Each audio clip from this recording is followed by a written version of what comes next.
En cet instant où l'Église est en train de célébrer les saints, ce que nous appelons les fêtes patronales ou fêtes de champêtre. Après que nous avons passé du temps à célébrer le Christ, et puis la fête de Pâques, nous avons célébré beaucoup de grandes fêtes en l'honneur du Christ.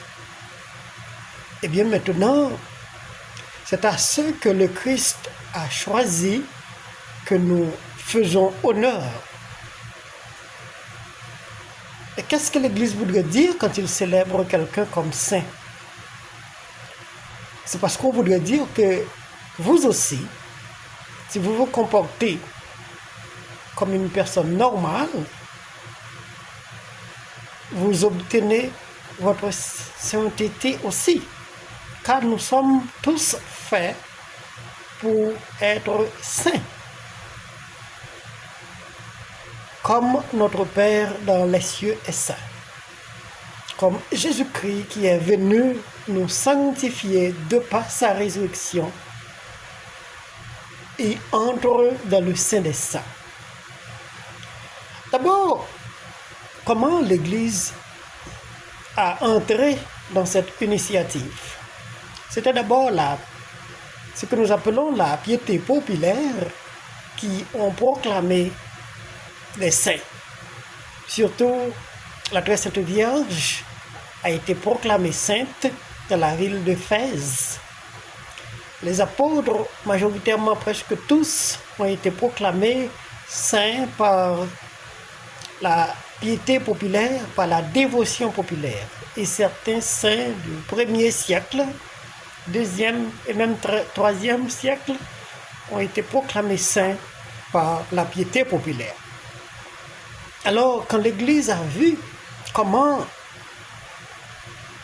que c'est la piété populaire qui nous donne des personnes importantes dans l'Église, l'Église a pris l'initiative, elle aussi, de proclamer des saints et en plus d'enlever cette possibilité à la piété populaire. Parce qu'il y a des processus depuis que l'Église a pris cette initiative. Mais pourquoi a-t-on des saints? Qu'est-ce que cela voudrait dire, les saints? J'ai déjà expliqué que saint, S-A-I-N-T, voudrait dire modèle. Des modèles dans le sens de la foi.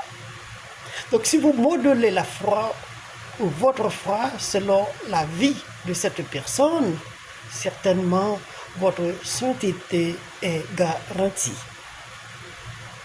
En ce jour où nous célébrons la solennité des apôtres Pierre et Paul, Pierre est le chef de l'Église. C'est lui qui a été nommé par le Christ de prendre le gardiennage de l'Église. Pierre est le portrait de l'Église universelle. Depuis que Pierre a été échappé de sa prison, comme vous avez lu dans le livre des Actes des Apôtres, il a été déplacé à Rome. Et à Rome, c'est là qu'il a proclamé le Christ ressuscité, le Christ vivant, et a pris la tête de l'Église. Et tous les papes qui ont succédé, nous les disons successeurs de Pierre, c'est-à-dire ils prennent la tête pour diriger l'Église, pour gouverner l'Église, mais aussi pour rendre l'Église universelle.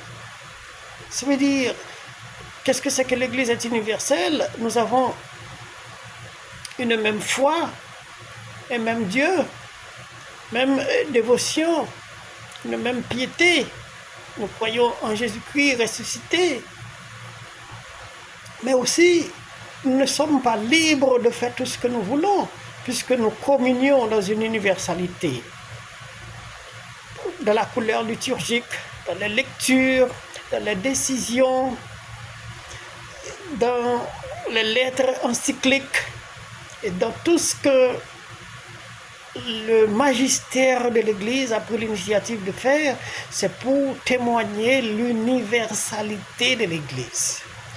Et les saints aussi, on les célèbre universellement. Par exemple, même si dans certains lieux, certaines dévotions les ont portées plus haut que dans les autres, mais un saint est proclamé pour l'Église universelle.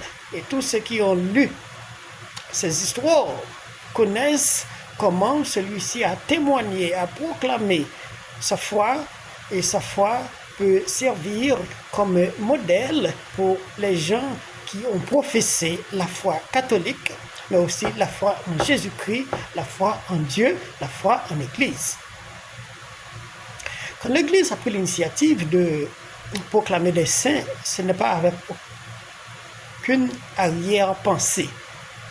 Comme nous entendons que quelquefois on dit que les saints ont des esprits qui les suivent, c'est-à-dire qu'il y a une arrière-pensée. Nous disons Saint-Pierre, et une autre pensée disait qu'en arrière de Saint-Pierre, il y a tel esprit, de même que Saint-Jean, de même que les autres apôtres. Bon, ce n'est pas dans cette initiative, ce n'est pas dans cette idée que l'Église proclame ses saints.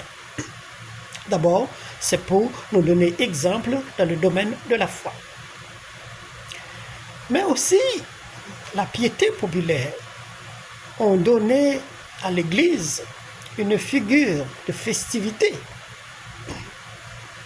Parce que plusieurs initiatives ont été prises pour que dans les lieux où ces personnes sont placées comme modèles de foi, il y a une festivité de réveil qui réveille la population de la zone, les fidèles, les paroissiens, ceux qui croient en Dieu. Il y a des pèlerinages, il y a des dévotions, il y a des déplacements, il y a des grandes harmonisations, des événements, des fêtes qui ont célébré l'événement. Ça veut dire chaque zone où il y a un saint, à l'heure où l'on dit que ce saint est célébré, eh bien c'est une festivité pour la zone, c'est un réveil populaire, c'est une dévotion.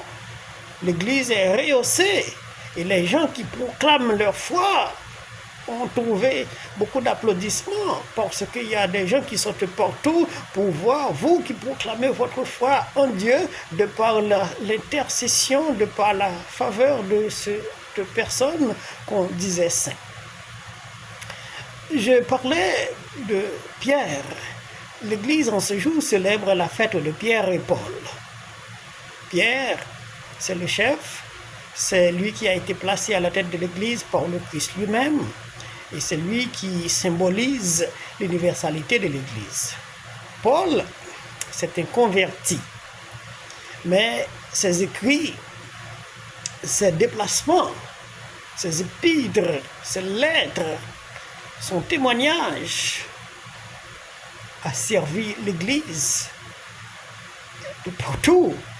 Et on disait, si Paul n'existait pas, peut-être beaucoup d'entre nous ne connaissent pas l'Église, ne connaissent pas Jésus-Christ, ne connaissent pas Dieu. Nous n'avons pas entendu parler, comme beaucoup de pays en Asie qui jusque-là n'ont pas entendu parler de Jésus-Christ. Mais c'est grâce à Paul qui a fait que Jésus-Christ est devenu universellement reconnu. Donc nous lui rendons honneur dans son martyre, car son sang a été coulé lui aussi pour témoigner le Christ. Le Christ qu'il a trahi, le Christ qu'il a bafoué avant, est devenu un témoignage de foi dans sa bouche. Et il le proclame pour que les autres l'entendent. Il le proclame de par tous les moyens. Par les moyens de communication, de prédication, de déplacement, de témoignage. Of course, Pierre, c'est la profession de foi vient de Pierre. C'est lui qui déclare d'abord que tu es le Christ, fils du Dieu vivant, tu es le Messie. Et c'est là où le Christ lui a dit que tu es Pierre, et sur cette pierre, je bâtirai mon église. Donc l'église du Christ qui est bâtie sur des pierres vivantes, c'est-à-dire la foi solide dont nous avons besoin pour continuer l'œuvre du Christ. C'est cette pierre que nous avons besoin pour bâtir tous les jours. Donc Pierre est le symbole de cette foi. Donc l'Église n'est pas folle en célébrant les personnes comme des saints, mais en les donnant comme modèle. Et c'est ça notre foi, c'est ce que nous proclamons. Mais justement, l'Église voudrait dire, vous serez saints comme ces personnes l'ont été, puisque notre Père dans les cieux est saint et il nous promet la sainteté. C'est ce qu'a fait Jésus-Christ dans sa résurrection, nous donner la sainteté de par la purification de la résurrection au jour de Pâques. Donc, quand vous voyez les saints que l'on célèbre partout, dépendant dans quel pays, dans quelle région que l'on est, dans quelle dévotion que l'on professe, vous voyez que ça fait une grande festivité, ça fait un grand déplacement, ça fait des grands événements. Et ça a donné des chairs de poule en voyant les gens qui célèbrent le jour où l'on dit que cette personne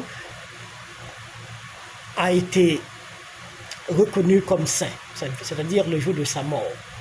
Eh bien, certainement nous ne connaissons pas la date de la mort de plusieurs, mais nous les célébrons en signe de reconnaissance, en signe de leur témoignage, en signe de leur foi et en signe de la profession de croire en Jésus-Christ.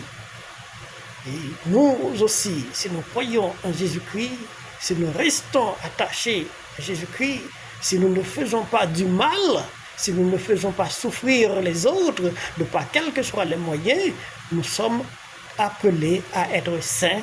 Et notre sainteté est déjà commencée, ne l'empêche pas en devenant des méchants, en devenant non-croyants, en faisant des nuisances aux autres.